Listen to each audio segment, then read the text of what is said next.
Հարգելի գործընկերներ, սիրելի քաղաքացիներ, իբրև թե քննարկում է տարածքային կառավարման եւ շրջակա միջավայրի պաշտպանության նախագահի հանձնաժողովի նախագահի հարցը, բայց այստեղ խոսում են ամեն ինչից բացի բուն թեմայից։ Պարոն Վարդևանյանը հիշեց մեր հերոսներին, ես ուզում եմ շատ կարճ անդրադարձ կատարեմ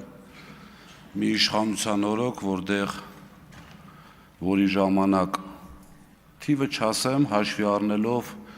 մեր բոլորի հորդոր անունները ցանկով հրապարակել, որ չասեք բազմաթիվ թվեր են հնչում, որևէ պատասխանություն համենայն դեպս մինչև այժմ չկրած իշխանությունը խոսում է ամեն ինչից բացի դրանից։ Իմիջիայլոց ոչ թե իմիջիայլոց, այլ այսօր իմ լավ ընկեր, մեր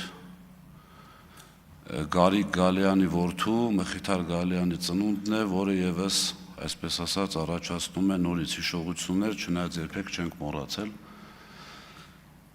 Հիմա բուն հարցի հետ կապված։ Շատ կարճ կանդրադառնամ, ինչքան որ հնարավոր է եղել ֆիքսել։ Դուք հարցնում եք հեծից, ես պատասխանում եմ, գալիս եք այստեղից, ասում եք մենակ հեծից եք խոսում։ Ներդրումային ծրագրի հետ կապված մենք որևէ փոփոխություն չենք առաջարկել հանձնաժողովին, ես կարող եմ պատգամավորների անունները չնշեմ, չեմ կարողացել այդքանը ֆիքսել, բայց հարցերը հնչել են։ Մենք որևէ փոփոխություն չենք առաջարկել հանձնաժողովին, որպեսզի ներդրումային ծրագրից հանեն, այսպես ասած, հուսալիության, էլեկտրոէներգիայի մատակարարման եւ ուղղեն դեպի նոր միացումներ։ Մենք այդպիսի առաջարկ չենք արել։ Պարոն Սարգսյան, վեդի նամակի հետ կապված այստեղ հնչեցնում եք, ես օրինակ ձեր տեղը կլինեի, կբերեի եւ ձեր նամակը, եւ իմ պատասխանը, ասում եք բանավոր հրահանգել եք, իմ պատասխան նամակն ուր է։ Շատ լավ, բայց խնդրում եմ իմ պատասխան նամակն էլ եւ ձեզ մի ուղիղ առաջարկ երկար չծավալվելու համար։ Եք տեղից, պարոն Սարգսյան։ Դե էդ էլ ասեիք էլ։ Ուրեմն ես չունեմ այդ հնարավորությունը, վաղուց հեծի այսպես ասած դռները հաշվի առնելով այսպես նաև միգուցե ոչ իրավական, ես հեծում մուտք չունեմ արդեն 1 տարի, ձեզ ուղիղ առաջարկ եմ անում, ապահովեք հնարավորությունը հեծ, մուտքի հնարավորությունը եւ ես ձեզ կապացուցեմ, որ բազմաթիվ հարյուրավոր համայնքներ հենց տարվա սկզբին չունենալով հաստատած բյուջե, նախորդ տարվան արդեն սպառած եւ այլն եղել են շատ լուրջ մեր կողմից, այսպես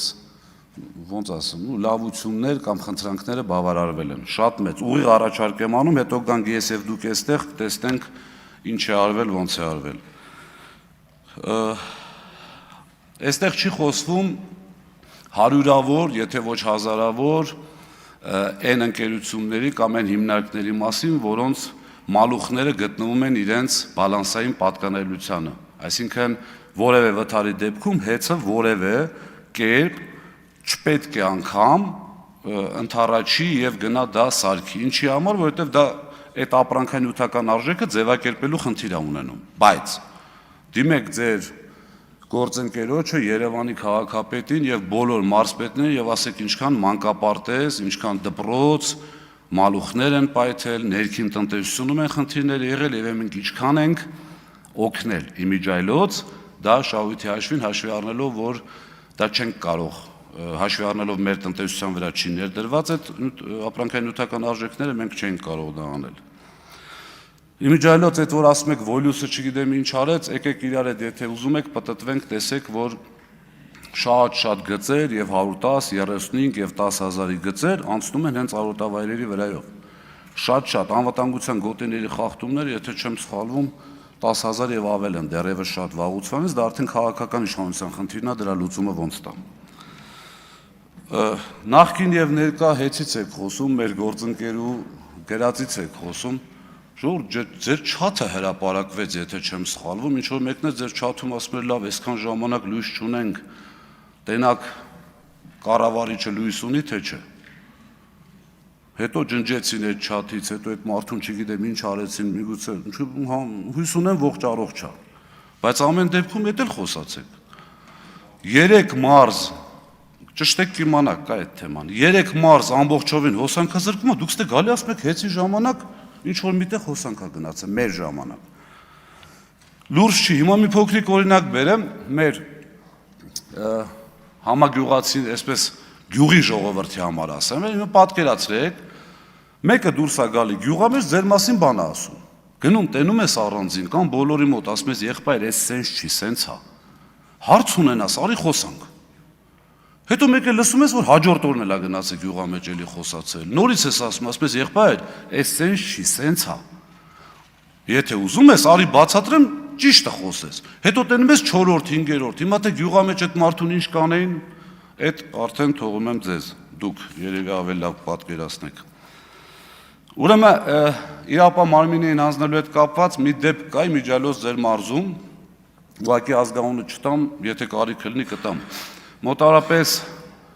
7-8 տարի, այսպես ասած, այս մարդուն հոսանք գողանալուց բռնում էինք, ուղարկում էինք քննչական, տանում էին գործային հարություն վրեն, գնում էր դատարան, ասում էին բերեք փորձաքննության անկախ փորձագետի եզրակացություն, որ ինքը 501,000-ի հոսանքա գողացել։ Բայց արդեն կառավարության որոշման հիման վրա երևի մի 30-40 միլիոնի ակտ էր գրվել այդ մարդու վրա, հնարավոր չէր հոսանքա անջատել։ Ոչ մի փորձագիտական կենտրոն չտվեց այդ եզրակացությունը ուղիղ։ Էդ էլ այն հարցի պատասխանը, թե ինչի դուք չեք դիմել։ Հարյուրավոր մարդկանց, ես իմիջիայլոց ձեզ մի բան ասեմ, ձեր վարության անդամ գործընկերը չեմ անում, ինչ խնդիր ունի ձեր հետ, որ այսպիսի թույլ հարցեր տվեց ձեզ, որպեսզի թույլ հարցերին անդրադառնաք։ Ի պատիվ պարոն Սարիկ Մինասյանի ասած ես չեմ ասում հավելագրում եք արել։ Ընդունում եմ, որովհետև մարդը աշխատել է, պատկերացրել է, որ իր ժամանակել է եղել։ Ոնց գա ստեղ ասի, իմ ժամանակ հավելագրում ա եղել, բայց Ղազինյան Դավիթ, դու դրա մեջ փայուն էիր, ես ու Ռոմանոսը ներողություն եմ խնդրում, ես ու կառավարիչը չունեինք։ Չի կարա, չէ՞ մարդը գա ասի։ Դրա համար ասում եմ ի պատիվ իրեն։ Հաջորդը Տիկին Բաղդասարյան, երբևէ ինդուլգենցիայի ակնկալիք չեմ ունեցել, ես հպարտանում եմ իմ ծնողով եւ ոչ միայն ես, երբևէ, ինչպես պարոն Քոչարյանն ասեց, սենց թենենց դատախազը գալու է ձեր հետևից, դե երևի քաղաքական թիմը ավելի լավ գիտի։ Ну, ենթադրում եմ, որ ավելի լավ գիտի գալու է թե չէ, դա էլ այսօրվա կառավարման պատկերն է։ Իմիջիայլոց ակադեմիկոս լինելով, պարոն Արությունյան, լինելով նախարար, այդքան ժամանակ լինելով բում, լավ չեք պատկերացնում ակադեմիկոսի ընտրությունը։ Ակադեմիկոսը ընտրվում է 2 փուլով, 1 բաժանմունքում եւ այնուհետեւ բոլոր ակադեմիկ։ Եթե պատկերացնեք, ֆակուլտետի հետ չեք կապի։ Եվ երրորդը, հնչեց գնահատական վատ հետևանքների, այսինքն իրավաբանական դպրոցի վատ հետևանքները։ Արդյոք ձեզ հետ համաձայն են փոխվարչապետը, անվտանգության խորհրդի այսօրվա քարտուղարը,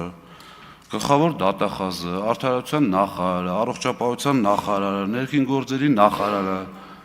SMS-ով ազատված ԲԴԽ նախագահ,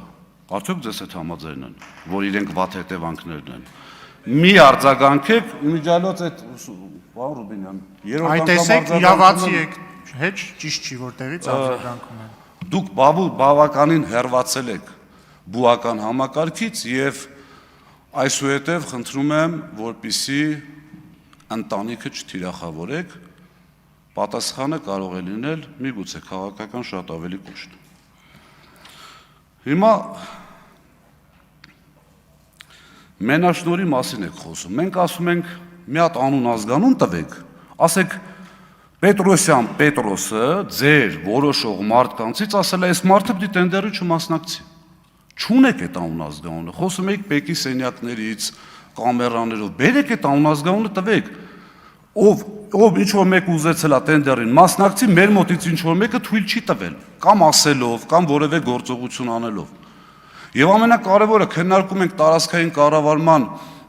հիմնական, այսպես ասած, այդ հանձնաժողովը, եւ շրջակա միջավայրի բազմաթիվ գործառույթներ ունի։ Ոչ մեկ ստեղ չեկավ քաղաքական գնահատական տար, թե վարչապետը ոնց կարող է ընտրովի մարմնի ղեկավարին հետո նշանակել որպես ԺՊ։ Ոչ մեկ դրա մասին չխոսած։ Ժամանակը շատ քիչ է, ամբողջն չեմ կարող անդրադառնալ, կոչ եմ անում լինել օբյեկտիվ եւ եւս կրկնում եմ մեկ անգամ, չեմ խնդրում, որպեսզի ինձ քվեարկեք։